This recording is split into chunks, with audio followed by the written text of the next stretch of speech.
Are you ready for more independence as a financial advisor? Consider the RIA model. Schwab Advisor Services has helped thousands of advisors make the move. To find your path, start with Schwab at advisorservices.schwab.com/paths today. Welcome to the Deep Dive. Today, we're venturing into the fascinating and, well, increasingly vital world of niche online communities. Yeah. Think of this as your streamlined guide, sort of, to understanding this digital phenomenon, giving you the core knowledge without, drowning you in information. Exactly. For you, the curious listener, we're aiming to cut through all that digital clutter, to deliver the essential insights into these really focused online spaces. It's almost a nostalgic thought now, isn't it? The early internet's vision of a single global village. Yeah, that idea. What's really emerged is, well, a much more intricate digital landscape, a mosaic, really, of these very specific and dedicated online groups. It does make you wonder about that initial idea, why this shift towards the niche. It wasn't quite what everyone predicted. Right. That's a key point, actually. The digital world has, evolved from that one big town square idea into something more like a network of specialized workshops, maybe, or clubs. That's a good way to put it. And understanding why this happened, well, it tells us a lot about how we connect today. So our focus today, we're going to explore the rise of these communities, their incredible variety. Which is just huge. The fundamental human needs they fulfill, the diverse platforms they inhabit, the unique cultures they cultivate, and, ultimately their impact on connection in the 21st century. Okay, let's unpack this. What's the big picture driving this move away from the giants? Well, what's particularly interesting, I think, is this tangible shift away from those giant all-encompassing platforms, despite their massive user bases. There's a real pull towards these smaller, more tightly focused environments. It does seem a bit counterintuitive at first glance, doesn't it? You'd think that the biggest spaces offer the most connection, but When you look closely, yeah. several key factors are fueling this gravitation towards the niche. The most obvious one is just the sheer volume of noise on those massive platforms. It's like trying to have a meaningful conversation at a stadium rock concert. Just overwhelming. That information overload, yeah, it creates a significant desire for spaces where you don't have to wade through endless irrelevant stuff. And the key filter in these niche communities isn't some, black box algorithm. Right. But the very fact that everyone there shares a core interest, that's the starting point. Which then leads us straight to the role of those algorithms, doesn't it? While they aim to personalize our experience, the sources suggest they can, inadvertently lead to what we often hear about echo chambers. You can end up primarily seeing content that just reinforces your existing views. Exactly. And niche communities, on the other hand, offer a space where that shared interest is the primary common ground, which could potentially expose you to a wider range of perspectives within that specific interest, ironically. Precisely. It's more about intentional community building, isn't it? Yeah. The very act of someone choosing to join a specific group signals a foundational level of shared understanding and passion. Right. And this ties right into another crucial driver, the search for genuine connection and, belonging. Absolutely. The often kind of performative nature of mainstream social media can be draining. We all feel that sometimes, I think. Yeah, fine. In these more focused communities, there's a stronger sense of being able to be your authentic self, quirks and all, and connecting with others who genuinely appreciate that specific interest. It's really about finding your people, no matter how specialized your passion might be. And for many individuals, these specific interests are deeply intertwined with their sense of identity, That makes sense. So niche communities provide that essential space to explore and celebrate those identities with others who understand and value them. Yeah. Think about like a thriving online forum dedicated to collecting a very specific type of vintage toy. Okay. That community becomes a real anchor for its members' identity as collectors. It's not just a hobby, it's part of who they are. That makes perfect sense. And beyond just connections, sometimes the broad tools offered by those big platforms just aren't, sufficient. Right. They're too general. The sources highlight how niche communities often emerge precisely because of a need for more specialized features. You might see dedicated forums built for really in-depth technical discussions that just wouldn't work well in a general social media feed. No way. Or collaborative wikis designed for intricate fandom lore that, a standard document editor can't handle. Or even specialized marketplaces tailored to very specific hobbies, like a platform just for trading handmade pottery, perhaps. Yeah, exactly. The large platforms try to be a jack of all trades, but sometimes that means they master none for these specific needs. That's a great way to put it. It's about functionality being driven by fellowship, maybe. I like that. Yep. Now, when we say niche, it's easy to picture something incredibly obscure, right? Like super tiny. Yeah, really specific. But the sources really underscore just how remarkably broad this spectrum is. We're talking about interests that span from the seemingly microscopic to surprisingly large and incredibly active groups. It truly is mind-boggling. The sheer variety is a testament to the internet's power to connect people across, well, any imaginable boundary.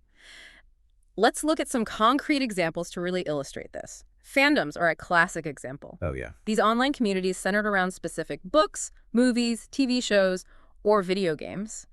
And they go far beyond just passively enjoying the content. Absolutely. They become hubs for active engagement. You see, like these incredibly in-depth analyses that dissect every single detail. Down to the frame sometimes. Right. Elaborate and often surprisingly insightful fan theories being debated constantly. And a massive outpouring of creative work like fan fiction and fan art. Mm-hmm. And these efforts are often collaborative. Think about those sprawling wikis that are built and maintained by fans dedicated to a particular fictional universe. It's amazing. And you have the hobby communities. This is where you see an incredible amount of knowledge exchange happening. Totally. Whether it's something like knitting, model building, collecting vintage comic books, getting into urban beekeeping, or even competitive puzzle solving, speed cubing. Yeah. Right. These online spaces serve as global workshops where techniques are shared, projects are showcased, and mutual encouragement flourishes. It's like having a worldwide community of fellow enthusiasts right at your fingertips. And the depth of expertise within some of these hobby communities is truly astounding. You can find incredibly detailed step-by-step guides, expert troubleshooting advice, and passionate debates about the most nuanced aspects of a particular craft or collection. People get really into it. Shifting gears a bit, to the technical realm, these specialized tech communities are absolutely vital for problem solving and the advancement of knowledge. Oh, indispensable. Think about software developers sharing snippets of code and debugging tips, network administrators troubleshooting complex system failures, or hardware modders pushing the absolute limits of what's possible. These are intensely focused spaces for deep dives into very specific technical domains. Real work gets done there. Exactly. And often these communities are where innovation happens, right? With individuals collaborating on open source projects or sharing cutting edge research and discoveries within their specific technical niche. Definitely. Now, subcultures represent another fascinating area. These online communities coalesce around specific music genres, fashion styles, alternative lifestyles, even philosophical viewpoints. They become crucial spaces for individuals to explore their identity, connect with shared aesthetics and values, and even develop their own unique cultural norms and expressions. It's about finding others who resonate with your particular way of seeing and being in the world. And these subcultural communities can be incredibly important, I imagine, for individuals who might feel like outsiders or misunderstood in more mainstream social settings. Oh, massively. They provide a vital sense of belonging and validation for alternative ways of life. A safe harbor sometimes. We also shouldn't overlook the local and hyperlocal groups. These are all about building community in a physical sense, really. Yeah, using the online space as a tool. Exactly. To connect neighbors, share local news and information, and organize community events. It's essentially a digital extension of your immediate geographic surroundings. Your neighborhood Facebook group, maybe. Which really highlights that not all niche communities are about escaping the physical world. Many are focused on strengthening connections within it, just using online tools to facilitate that. A good point. And then we have the incredibly important support and advocacy groups. Yeah, these are so crucial. Whether it's for specific health conditions, shared life experiences, like maybe parenting challenges, or advocating for social or political causes, these communities offer vital emotional support, a space to exchange practical information and resources, and a platform for collective action. The feeling of shared experience and mutual understanding in these groups can be incredibly powerful. It's where people facing similar challenges can find empathy, understanding, and a practical advice that they might not be able to find anywhere else. It really reduces isolation. And let's not forget about the communities built around creative pursuits.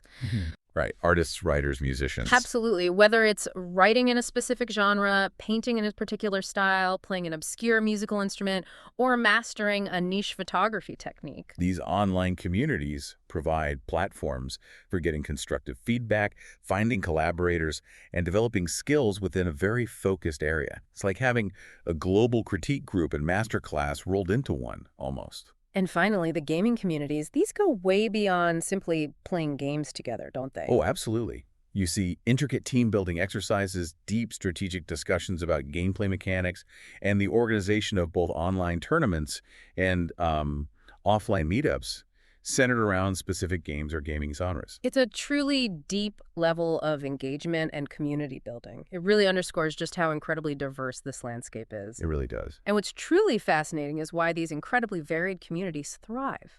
The sources point to some really fundamental human needs that they address so effectively. Yeah, that's the core of it, I think. First and foremost is that profound sense of genuine connection and belonging. Exactly.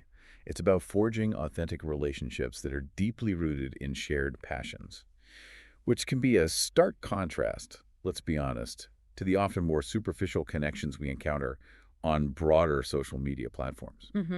And there's that incredibly powerful element of validation and acceptance. If you have a really specific or unconventional interest, finding a community where that interest is not only understood but actively celebrated, well, that can be incredibly validating. Totally.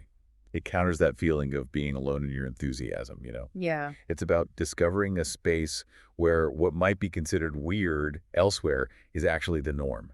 And that can be incredibly liberating and empowering. And then these communities become invaluable resources for acquiring specialized knowledge and connecting with expertise. Oh, definitely. Think about trying to troubleshoot a very specific technical problem with a piece of software, or wanting to learn about a highly technical aspect of a niche hobby. Right. Where do you go? These online communities often become the primary destination for finding individuals with the exact knowledge you need. It's like having a global network of specialists at your disposal, basically. And because everyone within these communities shares a common interest, a unique language, and shared understanding often naturally develop. You see the emergence of specific jargon, inside jokes, shared cultural references Right. that further strengthen that in-group identity and make communication within the group much more efficient. It's almost like a secret language that only the members truly understand, which really reinforces that feeling of belonging. And these communities aren't just about talking, they frequently foster collaborative opportunities and the development of shared projects. Yeah, that's a big part of it for many, whether it's a group of fans working together on a massive collaborative fan fiction project or developers contributing to an open source software initiative. Okay. These communities provide both the platform and the shared motivation for collective creation and contribution. People build things together. And for those communities that are centered around providing support or advocacy, that shared experience offers a crucial element of emotional support and the exchange of practical advice. Absolutely. Knowing that you're not alone in facing a particular challenge can make a world of difference. The empathy and understanding that flourish in these spaces can be incredibly powerful and even, well, therapeutic. So where exactly are these diverse niche communities actually gathering online? The sources highlight a real variety of platforms that cater to these specific needs. Yeah, it's not just one place. We're definitely not just talking about one or two dominant players here. Yeah. You still have those more traditional specialized forums and message boards. Right, the old school stuff. They might seem a bit like relics of the early internet, maybe, but platforms like Reddit subreddits, dedicated gaming forums, and even some of the older bulletin board systems, they continue to be incredibly valuable. Why is that, do you think? For hosting in-depth discussions and creating lasting, searchable archives of information. It's all about that focused, threaded conversation, which sometimes gets lost in faster feeds. That makes sense. The history is preserved. And the enduring popularity of these platforms really speaks to their effectiveness for certain types of communities, particularly those that prioritize detailed, asynchronous discussion and easily searchable historical archives.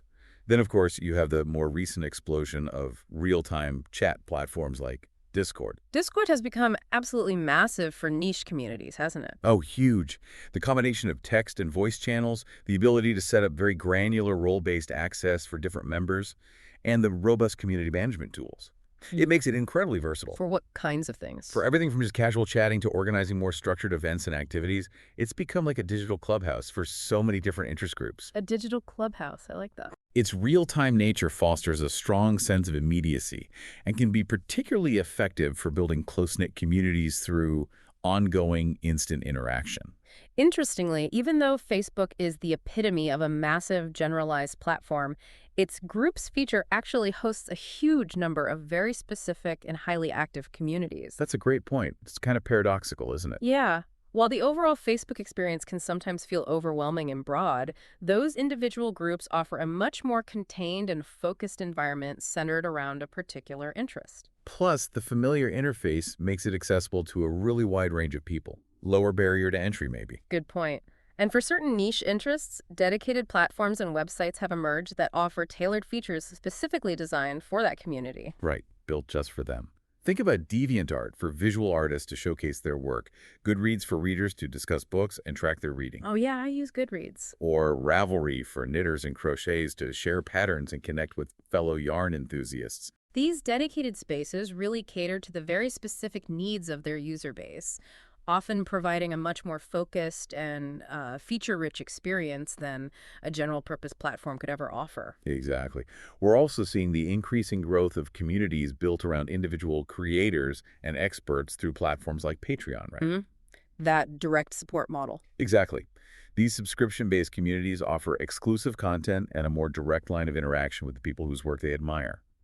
It fosters a different and often more intimate kind of connection. And it provides a direct way for creators to sustain their work through the support of their most dedicated fans. It's an economic model, too. Definitely. And the whole landscape is constantly evolving, isn't it? With new micro-platforms and emerging online spaces popping up all the time, often catering to incredibly specific sub-interests. It really highlights the dynamic and ever-changing nature of online community building. It's not static at all. It demonstrates that as soon as a need arises for a more focused or specialized digital space, the internet often finds a way to create it. Someone builds it. Okay, so finally in this section, the sources touch on the unique cultures that develop organically within these niche online communities. It's not just about the shared interest itself, is it? No, not at all. You start to see these distinct ways of interacting, almost like miniature online societies forming. Okay, like what? Well, one of the first things that often emerges is a specific set of rules and guidelines. Right, the community rules. These aren't usually arbitrary.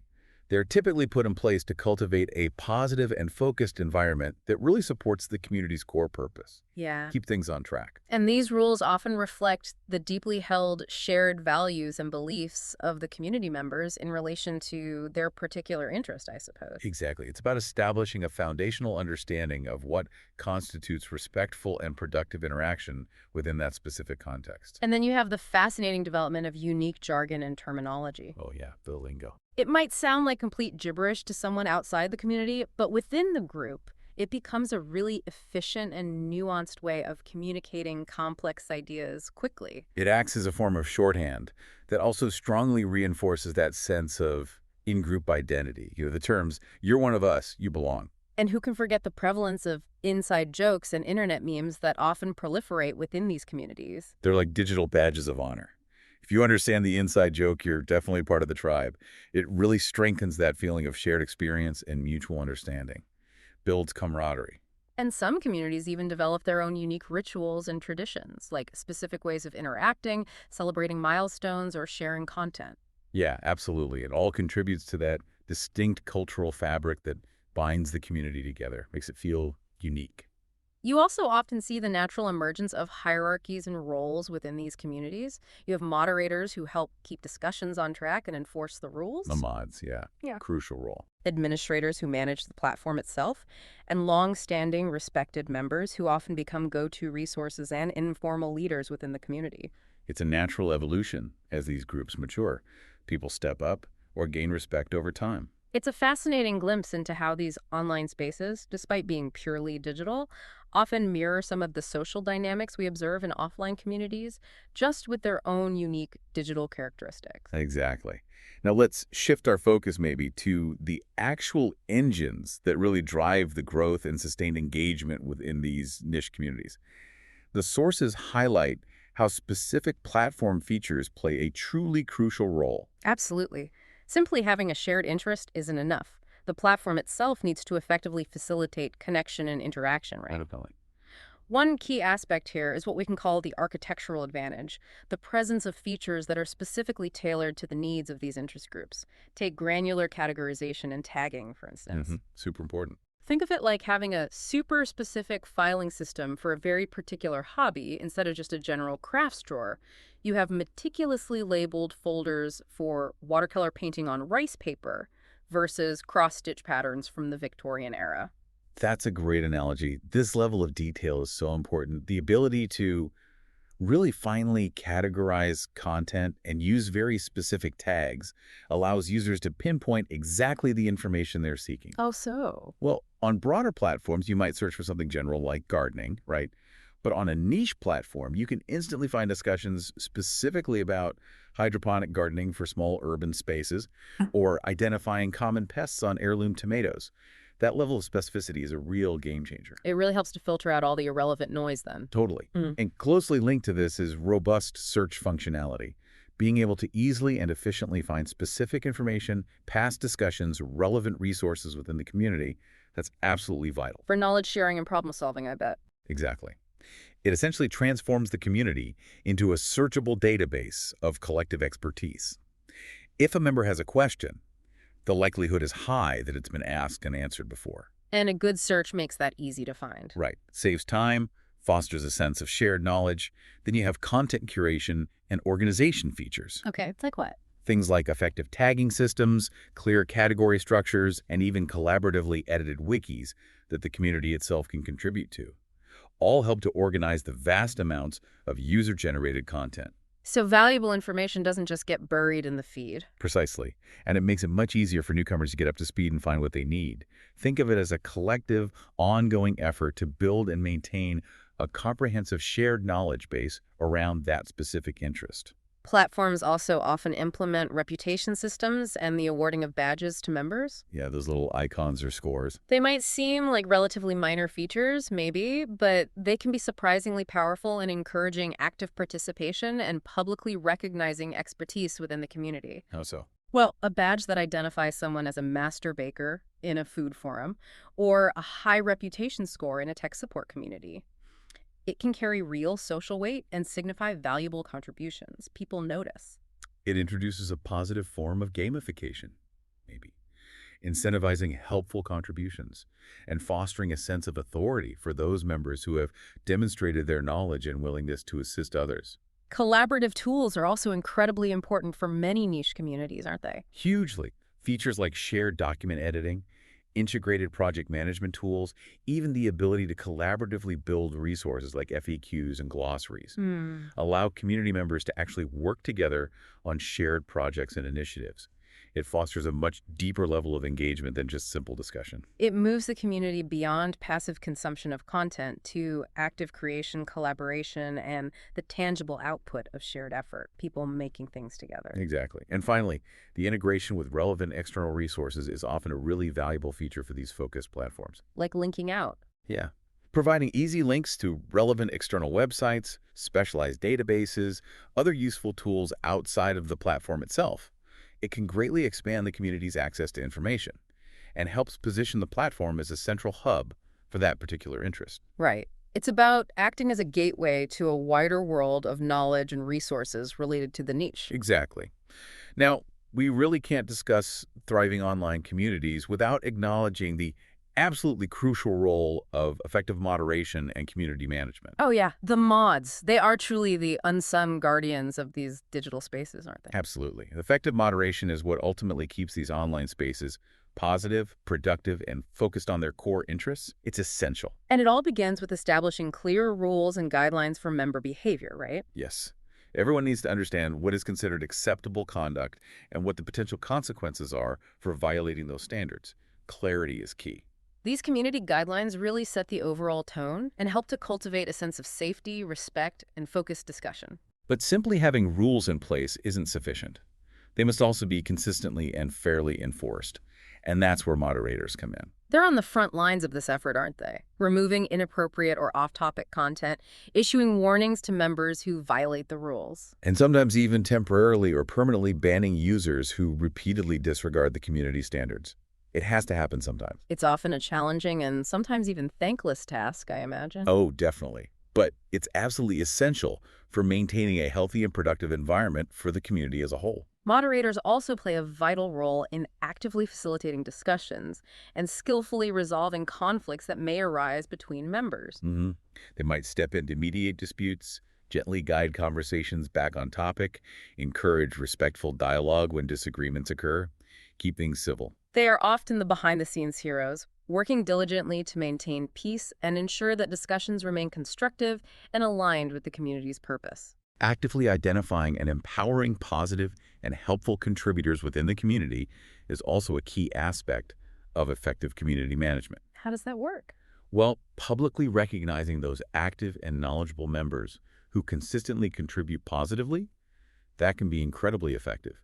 It boosts overall morale and encourages others to participate and share their expertise. So it's about fostering a culture of contribution and valuing those who enrich the community. Precisely.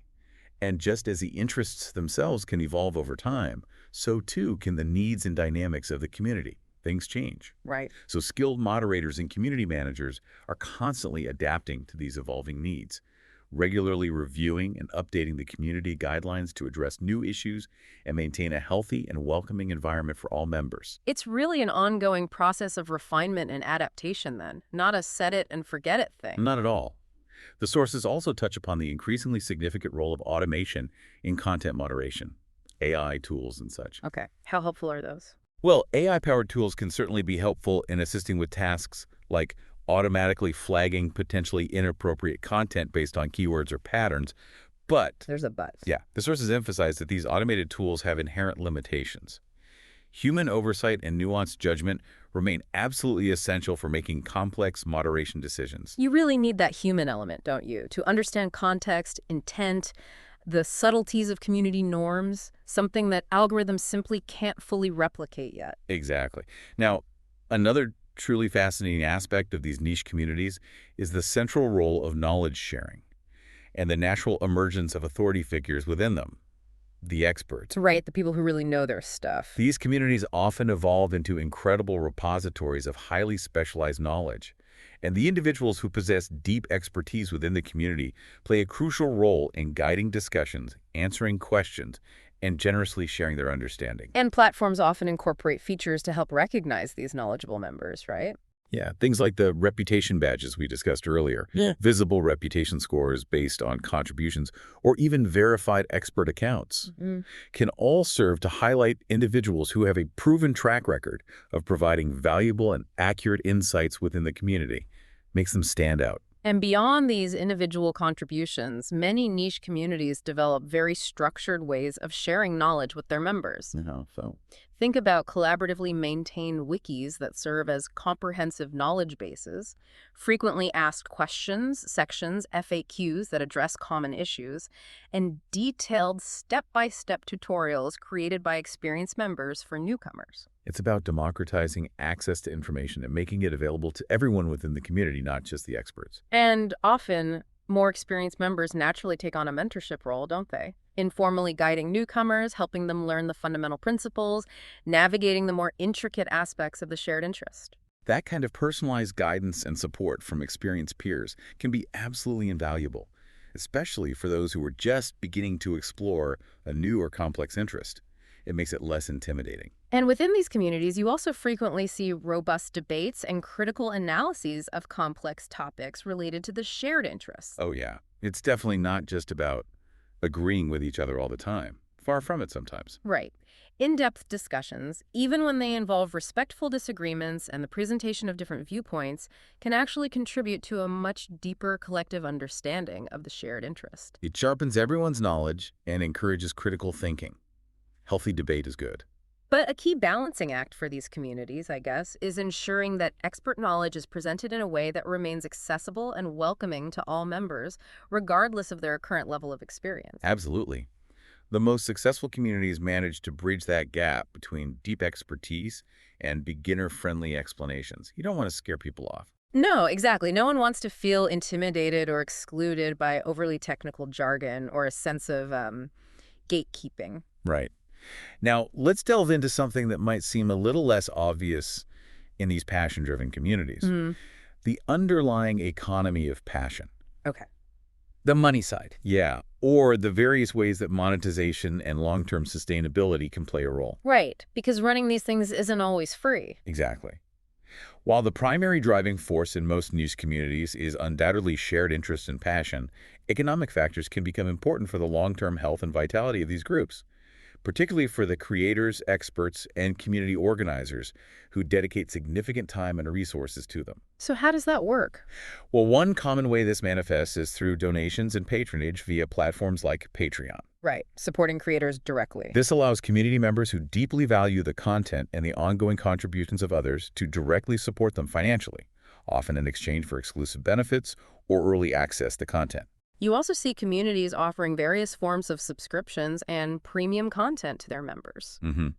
This might include exclusive articles, behind-the-scenes access, ad-free experiences, or other special perks offered to paying subscribers. It provides a more predictable and sustainable revenue stream for creators and community organizers. Selling branded merchandise and related products is another fairly common way for communities and individual creators to generate income, right? Yeah, definitely. Think about a band selling T-shirts and other merchandise to their online fan community, or a crafting group offering specialized tools or unique patterns for sale. Affiliate marketing can also play a role in some niche communities. Right. This involves creators or experts within the community recommending relevant products or services to their audience and earning a small commission on any sales that result from those referrals, if it's done transparently. And some communities even organize paid online or in-person events and workshops related to their shared interest. Yeah. Whether it's a virtual summit featuring expert speakers or an in-person gathering for enthusiasts to connect and learn together, these events can provide both valuable experiences for community members and a source of revenue for the organizers. However, the sources also raise some important ethical considerations that communities need to navigate carefully when it comes to monetization. It's not always straightforward. No, it's absolutely crucial to find a healthy balance between the financial needs of the community and the fundamental need to maintain its integrity, and avoid any perception of exploiting its members for financial gain.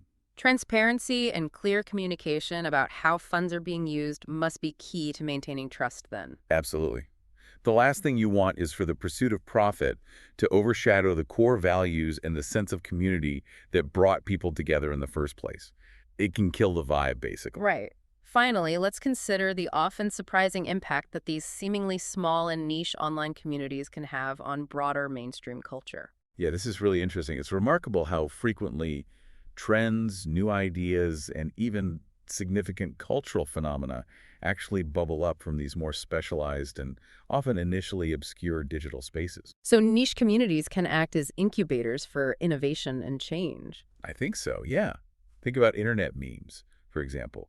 So many of them originate within smaller, dedicated online communities before they suddenly explode in popularity and spread to a much wider audience across the internet. That's true. We also see the rise of influential figures who first gain deep expertise and build a dedicated following within a specific niche before sometimes crossing over into more mainstream recognition and influence. They become highly trusted and respected voices within their particular area of focus, and then they can attract the attention of a much broader audience seeking their specialized knowledge or perspective. They built credibility in the niche first. And sometimes what was once considered a very obscure or fringe interest can actually gain significant mainstream popularity, often thanks to the visibility and passionate advocacy that takes place within dedicated online communities. Like a cultural ripple effect, Yeah. What begins as a small and highly focused phenomenon can eventually capture the attention and even shape the tastes of a much larger audience. Think about certain food trends, maybe, or fitness crazes. Good examples. These communities can also play a significant role in the cross-pollination of ideas and styles across different cultural domains. How do you mean?